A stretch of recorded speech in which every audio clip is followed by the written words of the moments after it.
8.2 Logarithmic functions and differentiation. Derivatives of natural logarithmic functions. So, if we're ever trying to find the derivative of a natural logarithm, these are actually kind of simple. If you have ln of x, you just put x in the denominator and 1 up top. It's 1 over x every time for just ln of x. If it's ln of some other function other than x, you throw u in the denominator and then you multiply 1 over u being whatever this function is right here, by this derivative, the derivative of whatever u is, which is what this means right here. Or you can write like this.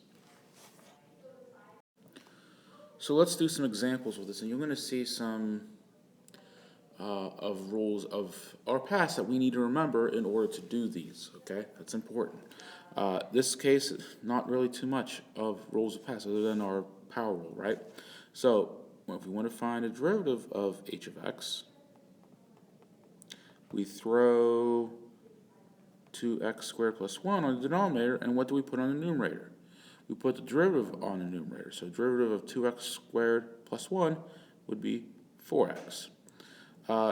We always check to see if we can simplify this at all. We can't in this case, okay? There's no common factors or anything, so we have to leave it like this.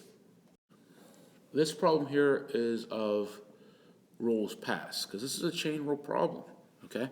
We find derivative of y, we bring that 4 up front, keep the parentheses inside the same, take 1 from the exponent, and then multiply by the derivative of the inside. As we learned in the last slide, the derivative of ln of x is 1 over x. So we want to make this look a little nicer. We can put x on the denominator.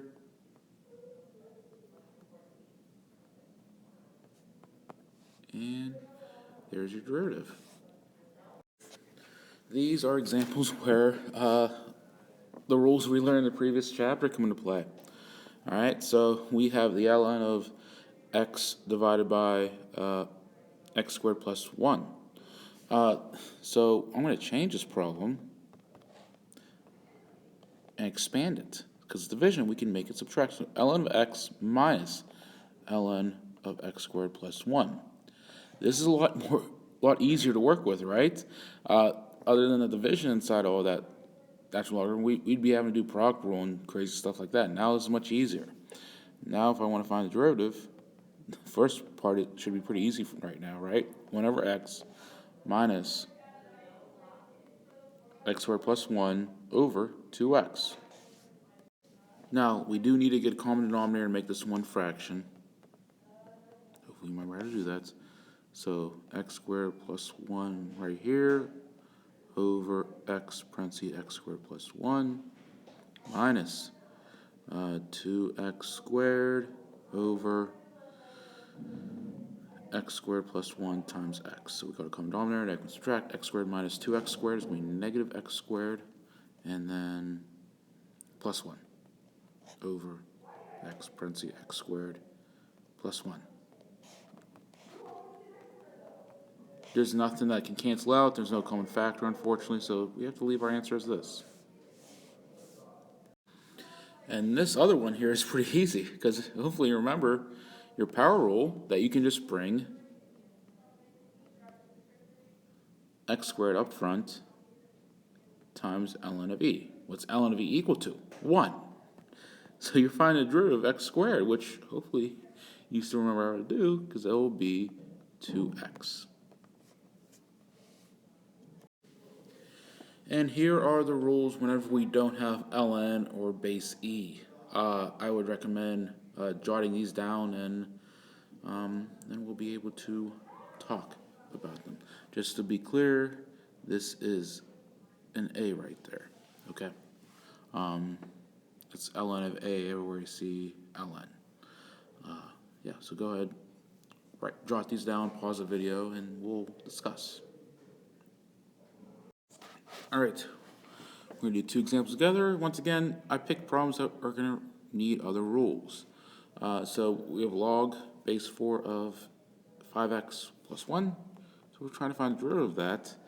That means our denominator is going to be 1 over ln of 4 times whatever is in that parentheses, so it's 5x plus 1.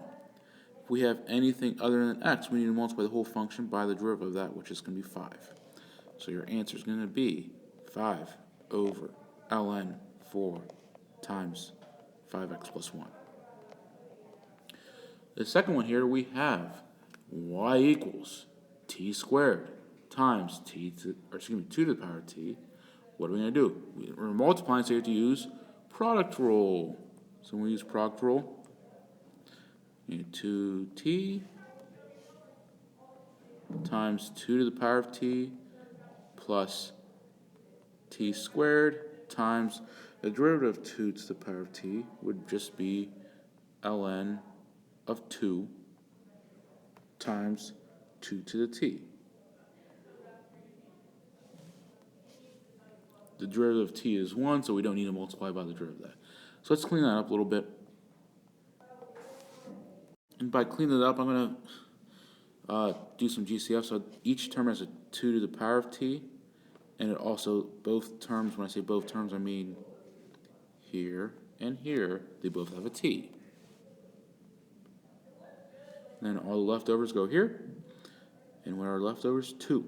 Because we took out a t, factor out a t right there, and the 2 to the power of t, so we're just left with 2.